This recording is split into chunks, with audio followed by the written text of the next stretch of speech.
नमस्कार. आजच्या व्हिडिओमध्ये मी तुम्हाला तुळशी आणि शाळीग्राम यांच्या विवाहाचे रहस्य सांगणार आहे.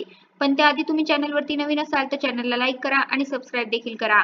कमेंटमध्ये श्री स्वामी समर्थ किंवा ओम महालक्ष्मी नमः लिहायला विसरू नका. आपल्या भारतीय संस्कृतीत आणि धार्मिक मान्यतेत तुळशीला अनन्यसाधारण महत्त्व आहे. तुळशीचे रोप म्हणजे केवळ औषधी वनस्पती नसून आपल्या घरातील एक पवित्र देवता मानली जाते. पण तुम्हाला माहिती आहे का, तुळशीचे लग्न भगवान विष्णूच्या शाळीग्रामाशी का लावलं जातं? यामागे एक सुंदर पौराणिक कथा आणि गूढ रहस्य दडलंय. दरवर्षी एकादशीच्या दिवशी तुळशी विवाह सोहळा मोठ्या उत्साहात साजरा केला जातो. या दिवशी भगवान विष्णू आणि तुळशीची विशेष पूजा केली जाते. परंतु भगवान विष्णूच्या मूर्तीचे नव्हे तर त्यांच्या शाळीग्राम रूपाशी हा विवाह सोहळा केला जातो. शाळीग्राम हे विष्णूचं प्रत्यक्ष रूप मानलं जातं, कारण त्यात भगवान विष्णूच्या चक्राची आकृती दिसते.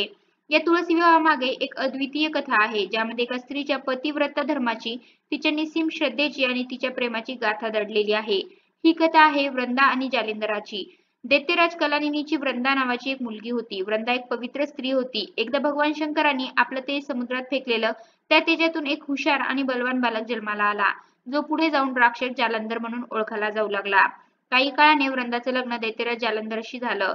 जालंधर हा अत्यंत बलाढ्य आणि पराक्रमी राजा होता आणि त्याच्या पत्नीच्या पतिव्रता धर्माच्या बळावर त्याला कुणीही पराभूत करू शकत नव्हतं. भगवान शिव, देवी लक्ष्मी आणि इतर देवता जालंधराच्या आक्रमणामुळे अस्वस्थ झाल्या होत्या. मात्र वृंदाच्या पतिव्रता धर्मामुळे देवता त्याच्यावर विजय मिळवू शकत नव्हत्या. मग भगवान विष्णूंनी लीला रचली. त्यांनीच ऋषीचं रूप धारण करून वृंदाला भेट दिली आणि तिला माया दाखवून तिचं पावित्र्य भंग करण्याचा प्रयत्न केला.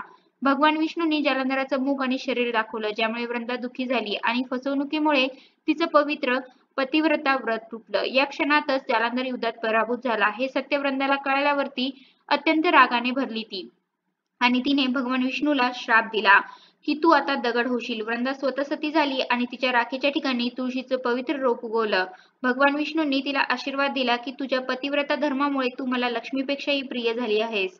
तू तुळशीच्या रूपात सदैव माझ्यासोबत राहशील आणि तुझा विवाह माझ्या शाळीग्राम रूपाशी होईल. तुळस आणि शाळीग्रामाच्या विवाहातून एक महत्त्वाचा संदेश आपल्याला मिळतो.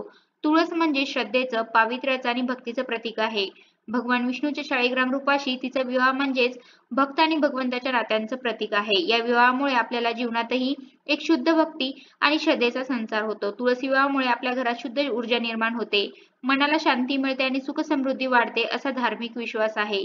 तसेच ज्यांच्या घरी तुळस आणि शाळीग्रामचा विवाह केला जातो त्यांना दोन्ही लोकात कीर्ती मिळते आणि देवाचा आशीर्वाद लाभतो, असं सांगितलं जातं. या सुंदर कथेमागे एक आध्यात्मिक संदेश आहे की भक्तीचं पावित्र्य, श्रद्धेची ताकद आणि प्रेमाची नितांत भावना यामुळेच आपण देवाला आपल्या मनात आणि घरात आणतो. तुळस आणि शाळीग्राम विवाह ही परंपरा आपल्या संस्कृतीचं, भक्तीचं आणि श्रद्धेचं अद्वितीय प्रतीक आहे. तर अशा प्रकारे आजच्या व्हिडिओमध्ये मी तुम्हाला तुळशीचा विवाह शाळीग्रामशी का लावला जातो हे सांगितलं आहे. कसा वाटला तुम्हाला माझा आजचा व्हिडिओ? कमेंट करून नक्की सांगा. धन्यवाद.